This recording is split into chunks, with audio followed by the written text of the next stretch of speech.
Dice el Papa Francisco en una de esas frases que nos comparte, hay muchas frases del Papa, pero quiero destacar esta que me encontré.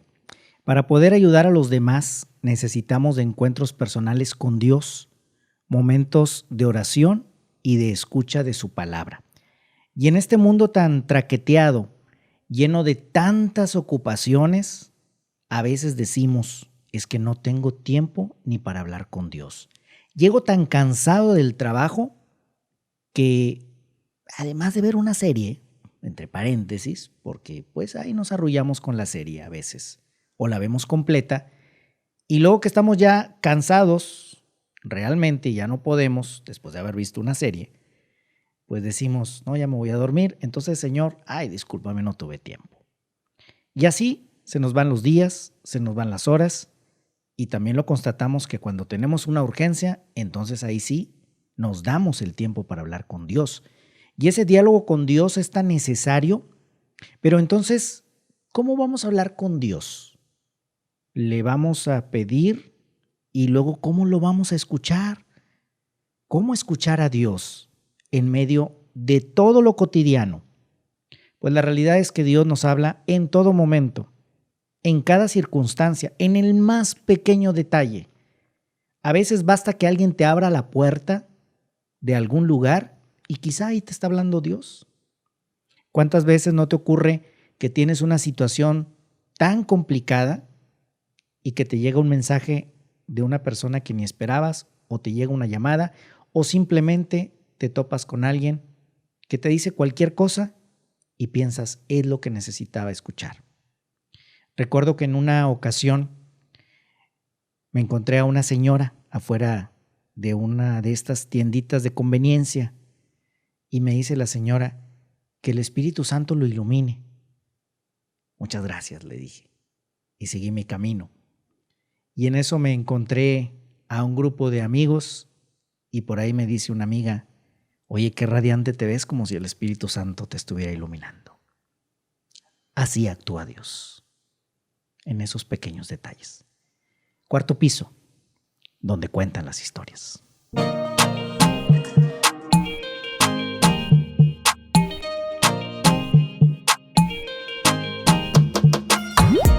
Muchas gracias por acompañarnos en un nuevo episodio de Cuarto Piso, donde cuentan las historias. Soy Armando Cavazos y agradezco a César Coronado en la producción, también a David Martínez en la dirección de este espacio, que es una producción de Base 3 Studio, y nos pueden encontrar en Instagram y en Facebook, así, Base 3 Studio, y ahí, además de Cuarto Piso, hay otras producciones muy interesantes que ustedes pueden disfrutar. Esta producción que ven en las diferentes plataformas de audio, también en YouTube, en el canal de Armando Cavazos Regalado. Y aprovecho para recordarles que estoy a la orden en las diferentes redes sociales. Armando Cavazos R en el Instagram, Armando Cavazos en el Facebook y en el Twitter. Muchas gracias por estar aquí con nosotros. Y bueno, en este episodio me da mucho gusto saludar a la hermana María Elizabeth Mendoza Bravo, mejor conocida como la hermana Liz. Hermana Liz, sí, mucho gusto. ¿Cómo estás, hermana? Muy bien, gracias a Dios. Empezando mis vacaciones. Ah, qué caray. Bueno, pues unas vacaciones acompañándonos aquí en este episodio de Cuarto Piso. Hermana, pues yo te quise invitar porque te he seguido. Digo, ya tenemos tiempo de conocernos, pero te he seguido muy activa en las redes sociales.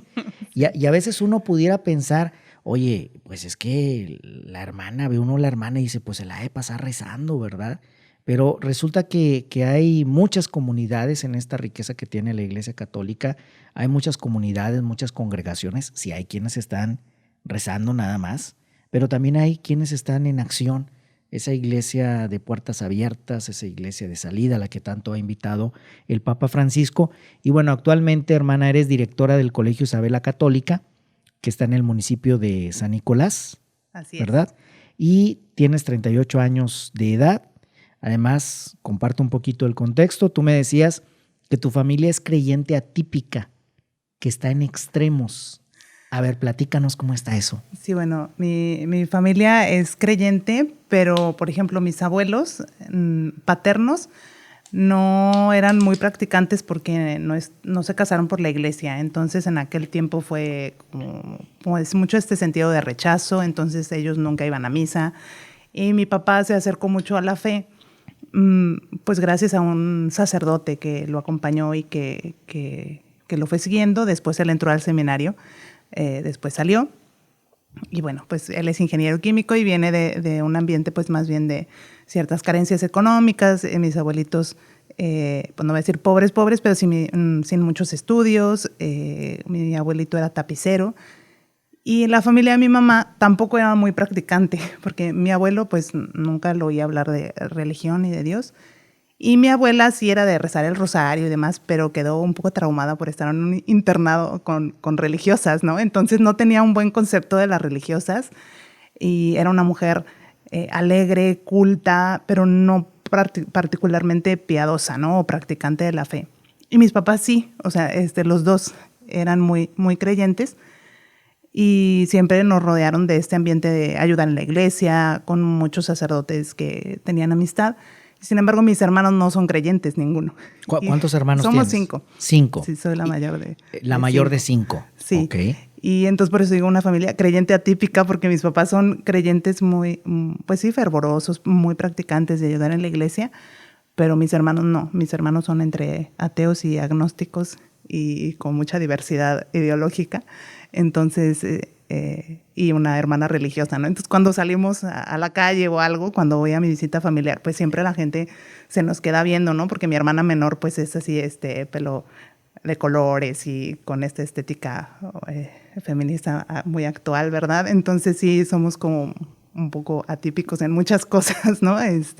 Por una parte rodeado de iglesia y por otra parte también mucho como del mundo de la cultura, de la lectura, etcétera. Y mi infancia en mi escuela no era católica, entonces pues tuve trato con personas ateas de diferentes religiones y para mí era muy, muy normal.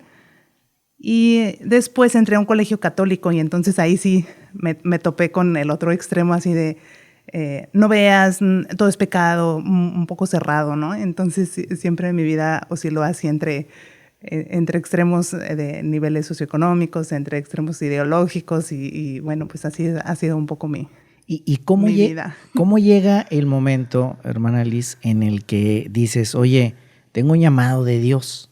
En todo este contexto, si platicáramos así la historia sin haberte presentado antes, sería como que extraño luego decir, bueno, y resulta que tú vas por el camino de la vida consagrada. ¿Cómo llega este momento a ti de decir, oye, quiero seguir este camino? Pues desde niña yo fui muy sensible a la cuestión espiritual. Siempre me gustó hacer oración, ir a la iglesia. Empecé a leer muy, muy chiquita y me topé muy pronto con San Francisco de Asís y a mí me inquietaba mucho la figura de San Francisco de Asís desde los 4 años, 3, 4 años que me topé con un libro por ahí de San Francisco. Pero nunca quise ser religiosa. O sea, siempre me preguntaban, ¿tú siempre estás en la iglesia? ¿No te gustaría ser religiosa? Y pues mi respuesta siempre era no, pero pues no estoy cerrada a la posibilidad. Y la inquietud empezó a surgir en mi primer año de carrera. Yo estaba estudiando la licenciatura en Ciencias Humanas, que era Filosofía, Arte, Historia y Literatura. Y me invitaron unas religiosas a un convento, nos invitaron a la inauguración de su capilla, a la bendición de su capilla, y fuimos como familia. Y de ahí como algunas interrogantes me quedaron, ¿no? De la vocación y demás, aunque esas religiosas ya me habían hecho la lucha. Pero yo siempre les había dicho que no. Ya habían intentado. Sí, ya habían intentado, pero no me llamaba la atención. Y siempre como este prejuicio de, pues es que ¿qué hacen? Solo como en la cocina, el rompope y las galletitas, como el tipo de estereotipo que se tiene de las religiosas. Sobre todo el rompope, es lo que uno luego se imagina, ¿verdad? Sí, exacto. Ve uno a la hermana, ¿verdad? A la monjita y se imagina que uno lleva ahí el rompope en la venta, ¿verdad? Sí, exacto. Entonces yo también tenía un poco este estereotipo y siempre estuve más cercana a sacerdotes religiosos y ellos sí me llamaban la atención. Yo sí decía, si fuera hombre, yo me metía con ellos, o sea, no tendría duda, pero por las hermanas como que no me llaman la atención. Pero después de esta visita sí me quedó una inquietud de que yo no le estaba preguntando a Dios qué era lo que Él quería de mí, ¿no? Como yo tenía mis planes, siempre Dios estaba incluido, porque esto, aunque iba a una universidad católica, pues mis profesores no eran todos católicos o practicantes, incluso teníamos profesores bastante anticlericales. Y yo mis trabajos siempre de alguna manera terminaban relacionados con la fe, ¿no? O sea, los de arte, que sean los de historia, siempre buscaba la manera de vincularlo con algún tema religioso o de fe. Y entonces esta inquietud empezó a crecer en mí de nunca le he preguntado a Dios qué quiere de mí. Y estaba en un grupo misionero del colegio donde estudié la preparatoria. Y bueno, ahí también surgió en mí un gran deseo de servir y sobre todo a los más necesitados, ¿no? Yo iba mucho a comunidades indígenas en la Sierra de Puebla y también a algunos ejidos en Chihuahua donde íbamos de misiones un mes los veranos. Entonces todas estas experiencias fueron inquietando mucho mi corazón, que yo sentía que Dios me pedía algo más, como dar toda mi vida. Y a través de lecturas que tenía que hacer en las clases, no sé, recuerdo que también nos dejaron una lectura de San Francisco de Asís en una clase de antropología. Y el servicio de los pobres, el dar la vida, me seguía inquietando mucho. Y en ese tiempo también empecé a salir con un muchacho ahí de la universidad, pero él ya estaba terminando la carrera y él era de ingeniería. Y bueno, pues así casualmente empezamos a platicar un día en la biblioteca y ya empezamos a salir y demás. Y en una ocasión él no entró a clase porque se quedó platicando conmigo, yo no tenía clase. Y empezamos a hablar de las misiones y yo le empecé a platicar de muchas injusticias que veía en las comunidades donde íbamos de misión en Chihuahua, sobre todo en materia de educación.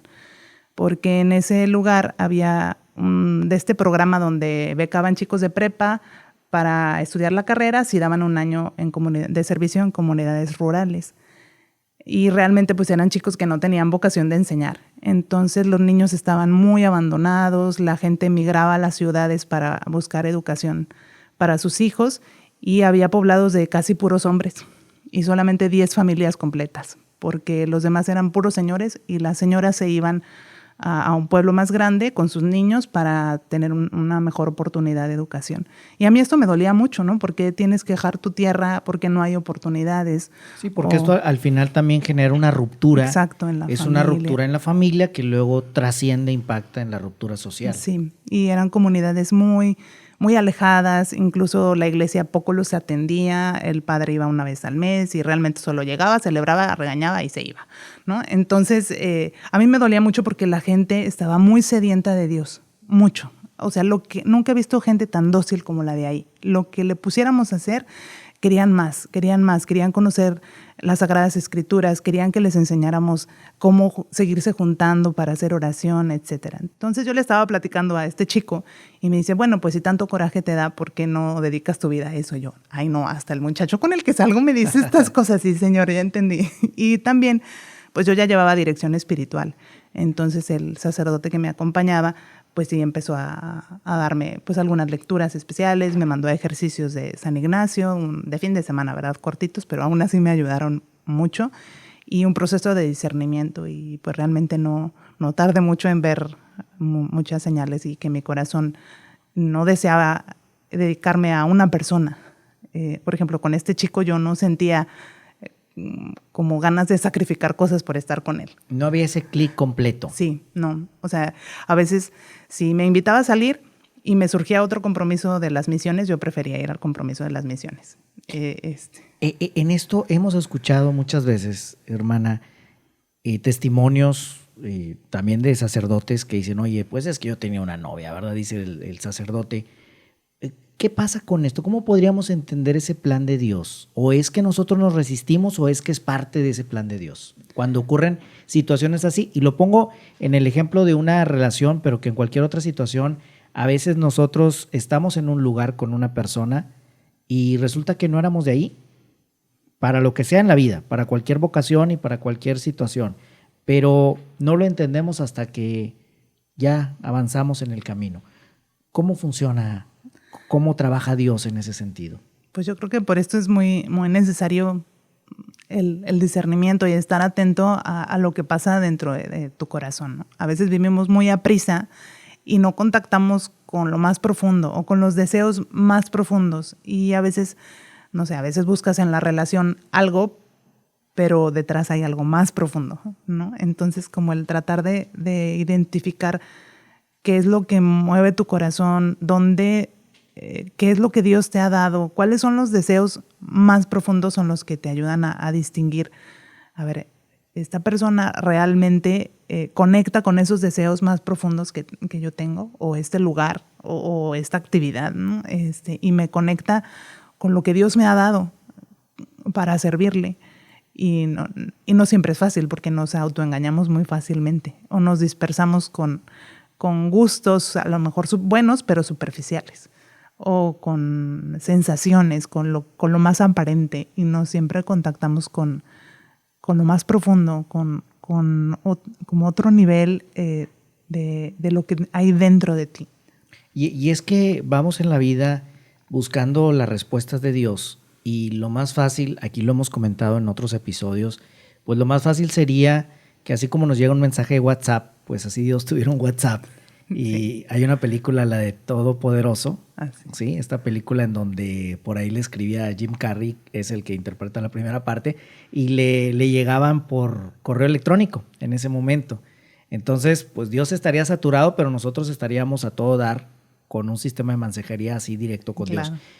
¿Cómo escuchar a Dios en medio de todas estas situaciones que nos aturden día a día? ¿Cómo escucharlo? Porque lo que quisiéramos es que nos mandara un ángel, así un ángel volando, y que nos dijera, mira, dice Dios que esta es la respuesta, es la C, ¿verdad? Porque luego hasta eso, a ver, Señor, A, B o C, ¿verdad? Y vamos por la calle a ver, ¿dónde está la A? ¿Dónde está la B? ¿Dónde está la C? ¿Cómo lograr escuchar a Dios? Yo creo que son claves dos cosas. Uno, el silencio. Porque a veces, no sé, a mí me ha tocado escuchar personas que dicen, yo prefiero tener prendida hasta la licuadora con tal de no quedarme en silencio. O eso que dijiste en la introducción de la serie que nos arrulla. O sea, he encontrado muchas personas que realmente no están viendo, ni siquiera están viendo la serie, es solo porque no pueden enfrentarse al silencio.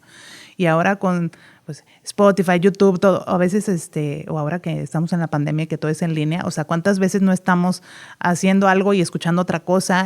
O los chicos, ¿no? Que tienen 5 ventanas abiertas, multitask, ¿no? Entonces, nos saturamos y no podemos contactar realmente con lo que está pasando en nuestro interior y con cómo Dios nos está manifestando lo que quiere para nosotros, porque no nos damos cuenta, ¿no? Y que nos manda miles de señales, pero no nos damos cuenta. Entonces, propiciar momentos de silencio te hace enfrentarte a ti, a la realidad, a la verdad, a la verdad en la que estás viviendo, o a la mentira a la que estás apostando tu vida, ¿no? Y poder contactar. Por eso a mí me gustan mucho los ejercicios de San Ignacio, y agradezco que me hayan educado en ellos, aunque hayan sido de fin de semana, porque de pronto si te mandan al mes, pues bueno, yo creo que puede ser fuerte para una primera experiencia, ¿no? Pero el estar en silencio, ahora sí que o sí, escuchas la voz de Dios, porque preguntas y Él te va a contestar. Y esta experiencia del pareciera vacío, del silencio, te hace enfrentarte contigo mismo y con Dios.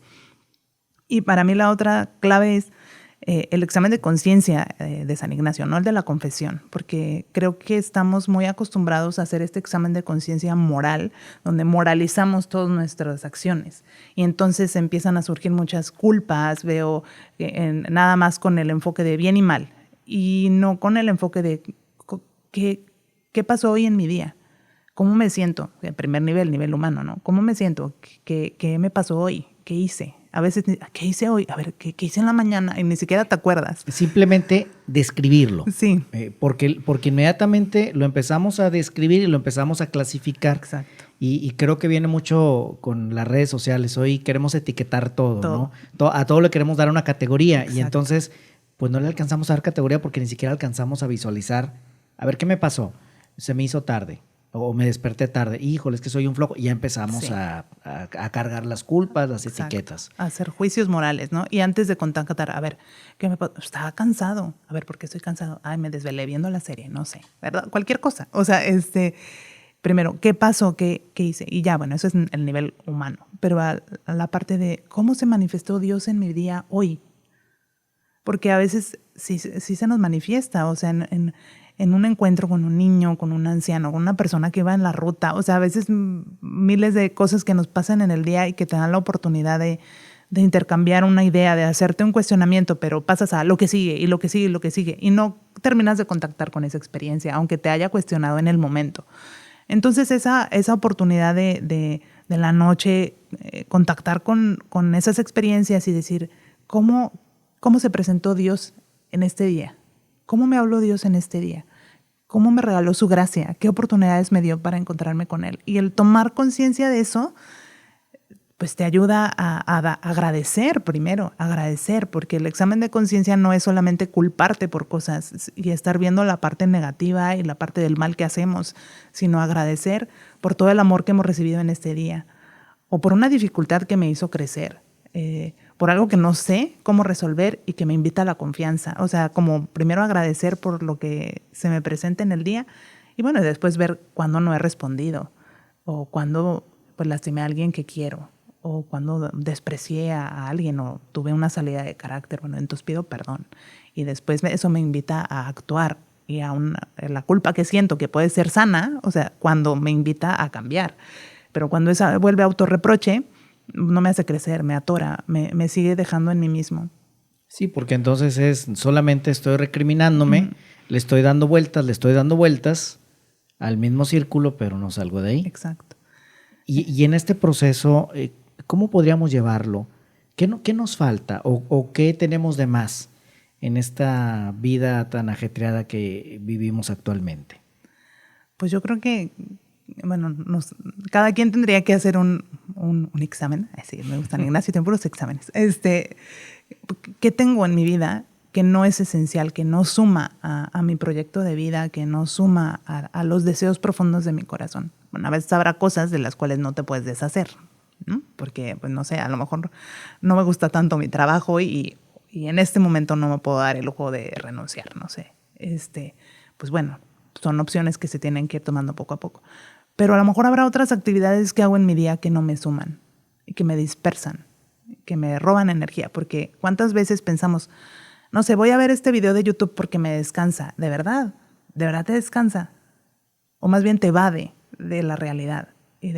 Y a lo mejor te descansaría más estar en silencio, contactar contigo, tener un momento de encuentro con Dios, que a veces te conflictúa, no siempre te descansa, ¿verdad? Pero a veces te descansa, ¿no? ¿Y qué nos falta? Pues vuelve a lo mismo, ¿no? O sea, como centrarnos, no en nosotros mismos, pero en buscar cosas que nos centren en Cristo, en Dios.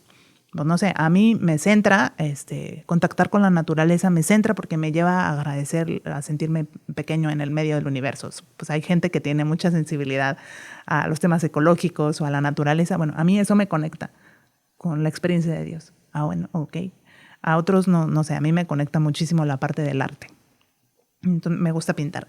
Entonces, yo si no pinto me vuelvo loca. O sea, de verdad, no. O sea, es como mi terapia, pero también es uno de mis medios por los cuales conecto con Dios. Entonces, para mí eso es necesario. O sea, para alguien más a lo mejor no, pero para mí sí, porque es una de las mediaciones que tiene Dios conmigo, ¿no? Entonces, eso me centra. No es nada más como es mi hobby. Sí, es mi hobby, ¿verdad? O sea, psicológicamente hablando me ayuda, pero no es solo como mi hobby de, pues así, por entretenerme, por ¿no? hacer algo. Ajá, exacto, sino que me centra. Esa actividad a mí me centra. Otra a lo mejor me dispersa. Entonces, buscar actividades que nos centren en lo que realmente es importante para nosotros y que nos ayuden a conectar con Dios, porque nos ayuda esa experiencia, ¿no? Y puede ser muchas cosas, ¿no? O sea, y puede ser diferente para cada persona. Claro, y eso es parte también de este proceso, incluso de estarse conociendo, sí, porque nunca dejamos de conocernos. También en la medida en que vamos avanzando en los años de nuestra vida, pues nuestras experiencias nos van permitiendo encontrar nuevas rutas. Digo, la vida no puede ser como un plan de, a ver, cuando dentro de tantos años tengo que hacer esto, porque van a cambiar muchas cosas. En este sentido, hermana, tú nos comentabas, y algo también a destacar, en esta experiencia de vida, de estar en una familia creyente atípica, pues también tuviste oportunidad o has tenido oportunidad de estar cercana al arte, a la literatura. Ya nos decías hace un momento, te ha permitido el encuentro con Dios. La lectura sé que también es algo que te ha ayudado mucho. Y lo destaco porque en tu Instagram, que vamos a dar la cuenta, @LizMBMC, así, ¿verdad? Sí, así es. @LizMBMC, que viene siendo Liz MB de Mendoza Bravo. Exacto. Y MC de Misionera Clarisa. Así ¿ok? Es. Ahí está. Ahí me encuentro con que pues nos compartes reseñas muy interesantes de los libros, y lo sorprendente es que siempre esas reseñas efectivamente lo vas ligando a la parte de la fe. ¿Cómo encontrar, incluso en autores que a veces pueden ser un poco polémicos, vamos a llamarle de esa manera, ¿cómo hacer este análisis, hermana? ¿Cómo lo vives? Siempre me da esa inquietud. ¿Te pones a leer el libro, apuntas o cómo llegas a esa reflexión? Sí, bueno, la lectura es parte de mi vida. Yo empecé a leer muy chiquita, o sea, yo entré a segundo de kinder y ya sabía leer. Entonces yo me aburría mucho porque los niños apenas estaban aprendiendo las vocales y yo ya sabía leer. Entonces me pasaron a tercero de preescolar y ya con los niños que leían. Entonces la lectura es parte de mi vida. Mis papás compraban muchos libros. Mi papá, yo puedo decir que rara vez lo vi comprar ropa, pero libros, o sea, era su pasión también. Mi papá es un hombre muy culto y él leía mucho. Por otro lado, mi abuela materna también era una persona muy culta y que le gustaba mucho leer. Entonces, tanto en mi casa como en casa de mis abuelos maternos había biblioteca muy grande. En casa de mis abuelos paternos había el librero lleno de la revista Selecciones y entonces cada vacación, porque ahí estaba todo, biblioteca, cocina, sala, comedor junto, porque es una familia numerosa y como hace mucho frío siempre terminábamos ahí en la mesa de la cocina y ahí detrás estaba el librero de las Selecciones y mientras mis tías veían las novelas yo leía la revista Selecciones y en las otras casas pues libros, ¿no? Siempre andaba con un libro.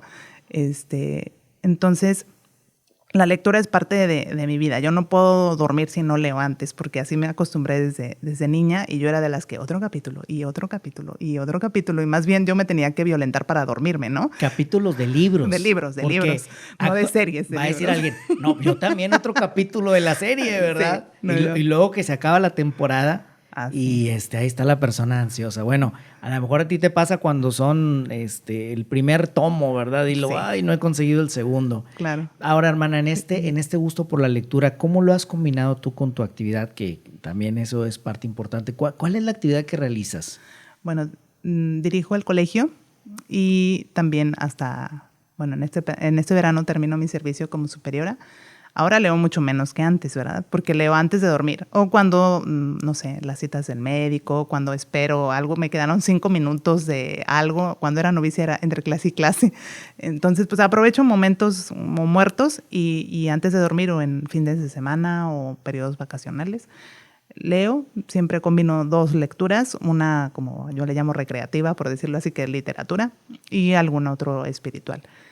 Y pues justo ahí es donde hago los enlaces, ¿no? Y sí tomo notas de lo que escribo, siempre tomo notas. Y también porque desde que empecé labor de formación también en la vida consagrada con las hermanas jóvenes de mi comunidad, es cuando empecé a notar lo que leía. Porque yo decía, esto le va a servir a alguien. De esto está muy interesante, puede servir. Entonces yo siempre visualizaba como compartir lo que leo, porque no es nada más para yo aprender mucho y ya qué padre, ¿no? Sino si puedo compartirlo y a alguien le puede servir, pues bueno, ahí está, ¿no? Entonces ahí fue cuando empecé a tomar apuntes, porque no siempre tomé apuntes, eso es más o menos reciente, de unos 5 años para acá.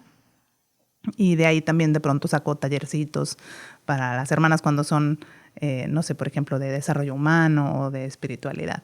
Y ya lo de literatura, pues porque me gusta, ¿no? Me gusta y ahí es donde logro también hacer ese enlace, ¿no? Porque al final, pues es como cuando estás enamorado, ¿no? Pues ves a la persona en todas partes, pues yo así digo, pues Dios siempre se ha hecho presente en mi vida y creo que Dios se hace presente en la vida de todo ser humano y que cuando el hombre busca el bien, la belleza o la verdad, lo está buscando él, aunque no lo conozca. Y me decías, encontrar a Dios en todas las cosas y a todas las cosas en Dios. Así es. ¿En la tragedia podemos encontrar a Dios? Claro que sí. ¿En el dolor? En el dolor. Y por ejemplo, no sé, libros que leí recientemente de esta autora Svetlana Alexievich, que ya se volvió mi autora mujer femenina, la autora preferida por el momento. Me encantan sus libros porque relatan unas historias tan trágicas de la Unión Soviética y a la vez de una grandeza espiritual del ser humano que en las situaciones más terribles, aún gente que creció sin ninguna fe, más que en el Estado, en el comunismo, estaba buscando el amor o la belleza o el bien del otro en muchas ocasiones, ¿no? Entonces, para mí eso es la imagen y semejanza que Dios ha puesto en nosotros. Entonces, aún Por eso es que me gusta encontrar eso aún en autores ateos o no creyentes o lo que sea, ¿no? Si están buscando el bien, la verdad o la belleza, pues ahí está Dios. Ahí se Y manifiesta. ahí se manifiesta Dios. Y esto es interesante porque lo vemos en un libro o lo encontramos en un libro, pero lo podemos encontrar en la vida, claro, en la vida cotidiana, diaria, con las personas, con aquella persona renegona que dice, no, yo no creo en Dios, ¿verdad? Y no cree en Dios, pero a lo mejor hace buenas obras.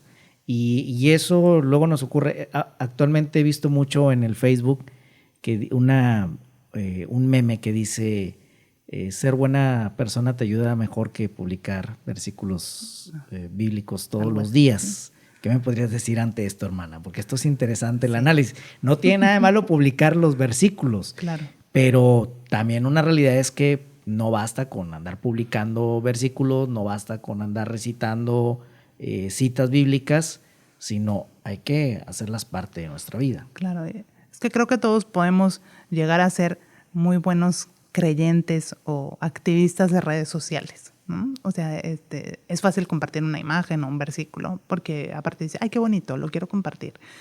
Pero el punto es que, pues que eso sea real en tu vida, ¿no? O que lo que expresas en tus palabras o en tus redes sociales nazca de un deseo genuino de comunicar lo que vives o lo que has encontrado en la realidad, ¿no? Y entonces tus redes sociales también son reales, o ese versículo que está ahí es real. Y que una persona lo pueda ver en nuestro testimonio o nuestro ejemplo, ¿no? Yo estudié también con los salesianos y me gusta mucho de don Rúa, que fue el sucesor de don Bosco, que decían que si se perdieran las constituciones salesianas, se podrían reescribir viendo cómo vivía don Rúa. Y yo digo, wow, o sea, si decían eso de él, pues quería decir que realmente él vivía lo que estaba escrito en sus constituciones, ¿no? Entonces creo que debe pasar lo mismo con nosotros, que los que no creen pudieran ver en nosotros, bueno, cómo vive un cristiano. Y que los que creen, pero a lo mejor practican menos, puedan ver en nuestra vida pues un buen ejemplo de vida cristiana. Y como decía testimonio. Ser testimonio. Y como decía San Francisco, y si hace falta, o sea, entonces las palabras, o en este caso las redes sociales, ¿no? Bueno, pues ahí queda una tarea, nos queda una tarea a todos. Y también importante ser activos en la contemplación y contemplativos en la misión. ¿Esto qué significa, hermana? Esta frase que me compartiste, ¿cómo la podemos traducir? Sí, esto era algo que decía mucho nuestra fundadora y es parte de nuestro carisma. Y para esto voy a remitir a una anécdota. Una vez con un grupo de chicos me invitaron para dar testimonio como consagrada. Y el que habló antes de mí era como un seglar que participaba en política. Y él al final les dijo, bueno, la contemplación no es para nosotros, porque eso es para los monjes y no sé qué. Y bueno, terminó. Como yo todavía no tenía entrada, pues no pude decirle nada ahí de frente, pero después les decía a los chicos, yo no estoy de acuerdo con él.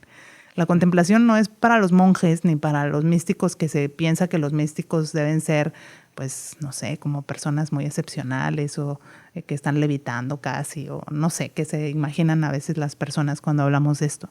La contemplación es eso, es poder ver a Dios en tu vida cotidiana y en medio de la acción, ¿no? A mí me ha pasado que en momentos muy fuertes de encuentro con Dios o de contacto con Él y de poder palpar eso, ha sido, no sé, recuerdo un Viernes Santo en que teníamos alumnos en la casa y yo tenía deseo de irme un rato muy largo a hacer oración porque, pues, a meditar la pasión del Señor, etc.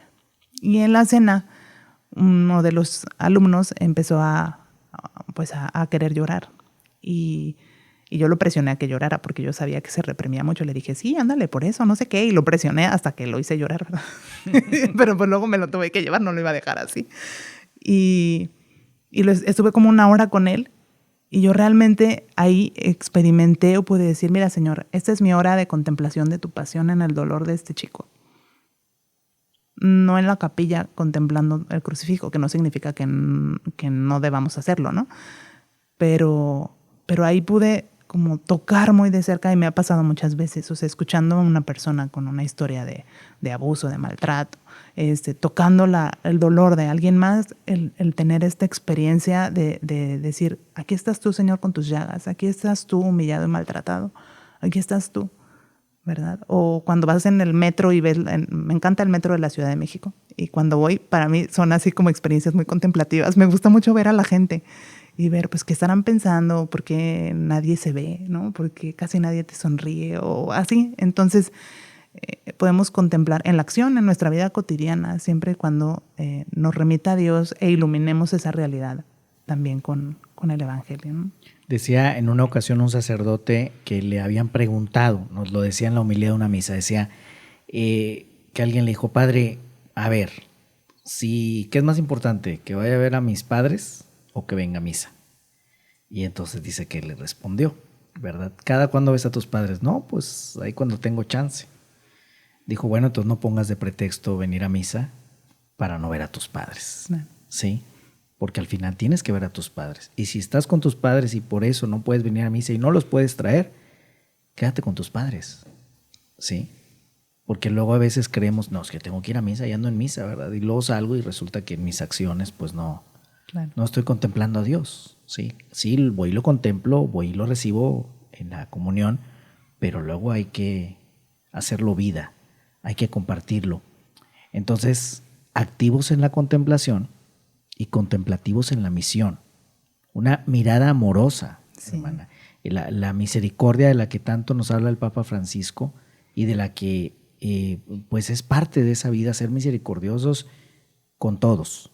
Ahora yo te quiero preguntar, en este momento, hermana, tú estás arribando al 4º piso, ya estás más cerquita, ¿verdad? Ya si levantas la mano ya alcanzas el escalón del 4º piso. ¿Qué le dirías tú? ¿A qué edad entraste? ¿A qué edad iniciaste en las misioneras clarisas? A los 19. A los 19. O sea, hace prácticamente la mitad de tu vida. Sí. ¿Sí? Justo este año voy a cumplir 19 en el convento, entonces voy a tener mitad y mitad. Bueno, ¿qué le dirías tú si hiciéramos un viaje en el tiempo o 2 viajes en el tiempo? Ya ves que esto también pasa mucho en la literatura, se da. A la hermana Liz, cuando todavía no era la hermana Liz, de aquellos 19 años, empezando ya a llegar a los 20, ¿qué le dirías si te la encontraras en este momento? Y si luego te encontraras a la hermana Liz dentro de unos 10 años, ya cuando anda en los 50 o dentro de unos 20, ¿qué le dirías? Dentro de unos 20 cuando anda en los 60. En esos 2 extremos, 20 años antes y 15, 20 años después, ¿qué le dirías a la hermana Liz?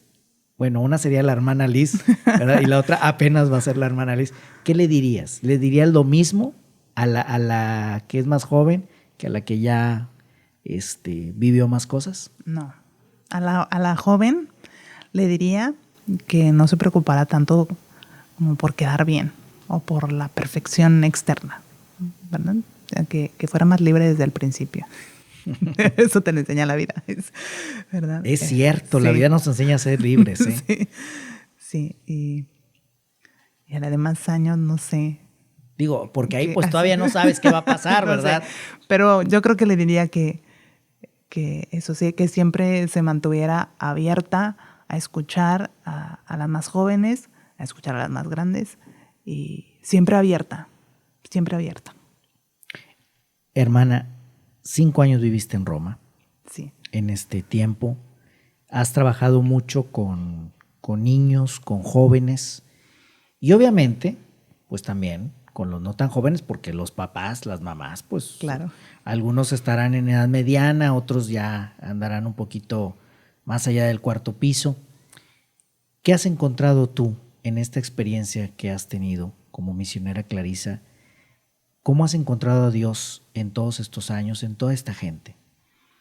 Bueno, de muchas maneras. Sí. Puedo decir, por ejemplo, que de los niños yo he aprendido la confianza y también lo sagrado de la misión que tengo.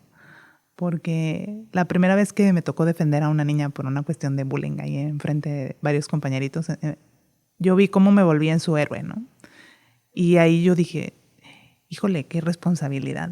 O sea, porque al niño con que una vez le hagas sentir querido, protegido, etcétera, te da toda su confianza, toda. Y dije, ay de mí, si la defraudo, ¿no? O sea, como entender este evangelio de ay de aquel que escandalice a estos pequeños, ¿no? O sea, la confianza enorme que tienen los niños y ver cómo disfrutan de todo y también su sufrimiento. Eso a mí me ayudó mucho. Una de las experiencias más fuertes que tuve de encuentro con la cruz del Señor, pues fue justo el dolor del inocente, el dolor de los niños.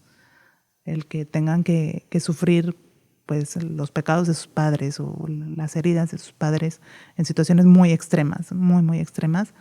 Eso me enseñó mucho también sobre mi misión y sobre también qué hacer cuando te sientes impotente y que no todo está en mis manos y que no lo puedo solucionar todo y que no soy un superhéroe, o sea, que soy limitada. Y con los papás, bueno, sobre todo aquí en Monterrey, es donde he tenido mucha más cercanía con los padres de familia. Y aquí yo veo gente muy abierta a dejarse acompañar, gente muy noble, gente que se preocupa por sus hijos, a veces que pecan un poco de ingenuidad, de creer que la poca influencia que ejercen ellos los fines de semana o ciertas tardes es suficiente. Y me duele mucho ver cómo han caído hijos de familias bellísimas por ingenuidad, por ingenuidad. A veces los papás son muy inocentes, no saben dónde andan metidos sus hijos. ¿Y por qué pasará esto? Yo siento que a veces están muy absorbidos en el trabajo y que como son buenas personas y hablan con sus hijos el tiempo que están, pero todo el otro tiempo están las redes sociales y los chicos aprenden muchas cosas ahí. No sé, por ejemplo, la primera vez que supimos de la Deep Web, por ejemplo, hicimos una encuesta con los papás y realmente solo 2 o 3 sabían que era eso, ¿no? Bueno, y yo no lo sabía hasta que un chico se metió, ¿no? Y ahí con los chicos aprende uno muchas cosas. Y eso, ver que estamos desconectados a veces de la realidad de los muchachos y que a veces el adulto solo habla para reprochar, para regañar, esto no, esto sí. Ah, mira ese mugrero que estás viendo. Ah, mira, ¿por qué andas viendo estas cochinadas? O sea, con el juicio antes de preguntar y de escuchar.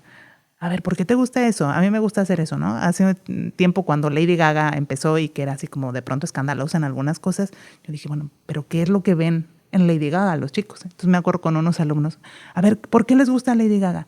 Porque ella fue una chica buleada y ahora ha logrado tanto. Entonces dije, o sea, no están conectando necesariamente con la canción, sino con lo que ella les representa. Lo mismo ahora con Billie Eilish, ¿no?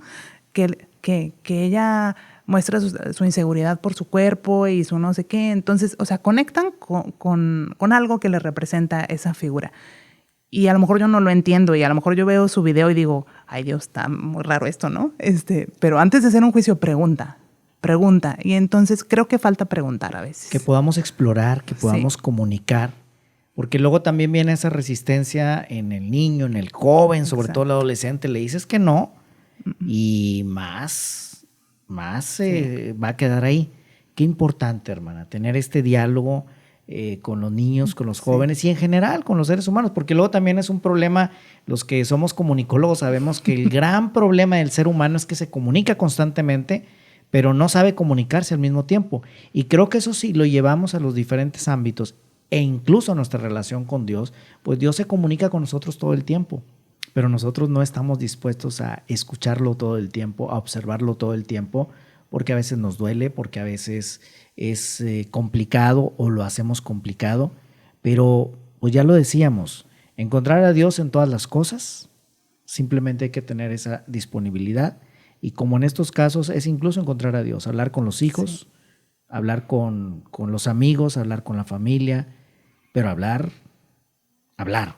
¿sí? De corazón y no enjuiciar, porque es cierto, luego nos vamos con los juicios, ¿sí? Y ahí lo que hacemos es que topamos la comunicación.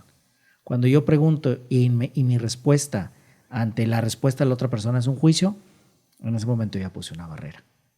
Hermana, ¿qué hacen las misioneras clarisas? Ya para cerrar, porque eso lo debía haber preguntado desde el principio, pero bueno, se pone buena la plática. ¿Qué hacen las misioneras clarisas? Hacemos muchas cosas. Así de hacer, hacemos muchas cosas.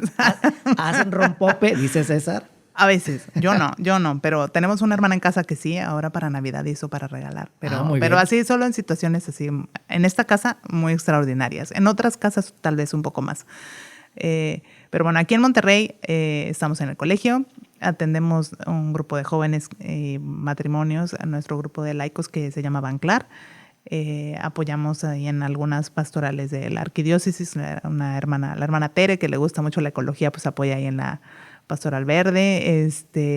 Apoyamos un poquito en la pastoral penitenciaria, un poquito nada más, pero bueno, pues a veces les prestamos las instalaciones o alguna visita. Cuando nos invitan en parroquias a dar temas o así, pues ahí estamos. Y también, pues, las labores en la casa, ¿no? Al interno de la comunidad también tenemos hermanas mayores que hay que atender, que hay que cuidar, estar al pendiente de la casa como cualquier familia, porque esta parte creo que también es importante. Vivimos en común, entonces la responsabilidad es compartida de la casa como en una familia, ¿no? Entonces, pues también tienes que barrer, trapear, cocinar, lavar tu ropa, etcétera, ¿no? Porque a veces también me ha tocado gente que piensa que el tiempo que no estamos en el colegio como que pues, no hacemos nada, como que vemos la tele todo el tiempo. Es que me ha tocado decir, ¿qué hacen toda la tarde? Ven la tele. No, pues, o sea, vemos la tele una vez por semana. Y piensan que pues no sé, que no hacemos nada, aunque estamos rece y rece. Obviamente, pues sí tenemos nuestros momentos de oración, de formación, de recreación, de paseo, pues de todo un poco, ¿no? Estos momentos de retiro, los ejercicios espirituales anuales. Y bueno, nuestra misión es muy, muy variada porque nuestra congregación es misionera. Entonces, para nuestra fundadora, la Beata Madre María Inés, pues es evangelizar. Entonces, pues hay muchas maneras de evangelizar, entonces a través de la educación, a través de la pastoral de la salud, de la pastoral parroquial, de los medios de comunicación, entonces pues ahí andamos un poco en todo. Se evangeliza en la acción y se evangeliza, así como decíamos, en todas las cosas que hacemos. Pues hermana, muchísimas gracias. ¿Eres de dónde, hermana? ¿Originaria? De Puebla. De Puebla. Bueno, nací en Tampico, pero toda mi familia es de Puebla. Nací ahí circunstancialmente. Válgame, bueno, pero eres poblana. Poblana, sí. Muy bien, bueno, pues también era importante ubicar el espacio donde naciste y bueno, ¿has estado en qué otros lugares además de Monterrey? En Cuernavaca, en Guadalajara, y en Roma y aquí en Monterrey. Muy bien. Pues hermana Liz María Elizabeth Mendoza Bravo, misionera Clarisa, muchísimas gracias. No, gracias a ti por la invitación. Y bueno, les recuerdo que en su Instagram, @LizMBMC, ahí podemos encontrar reseñas muy interesantes y también las misioneras Clarisas tienen Instagram, son muy activas, importante estar siempre ahí al pendiente de lo que andan haciendo. Gracias, claro que sí. Y si hacen rompope, los invitamos. Pues ahí nos invitan. Muchas gracias. Bueno, pues de esta manera llegamos al final de este episodio de Cuarto Piso. Gracias a César Coronado en la producción, a David Martínez en la dirección, pero principalmente gracias a ustedes por su confianza y por seguir con nosotros en cada episodio de Cuarto Piso, donde cuentan las historias. Soy Armando Cavazos, me dio mucho gusto saludarles, me dio mucho gusto que nos acompañaran y recuerden que lo mejor de la vida es tener la oportunidad de vivirla. Dios nos bendice a todos. Cuarto Piso, donde cuentan las historias.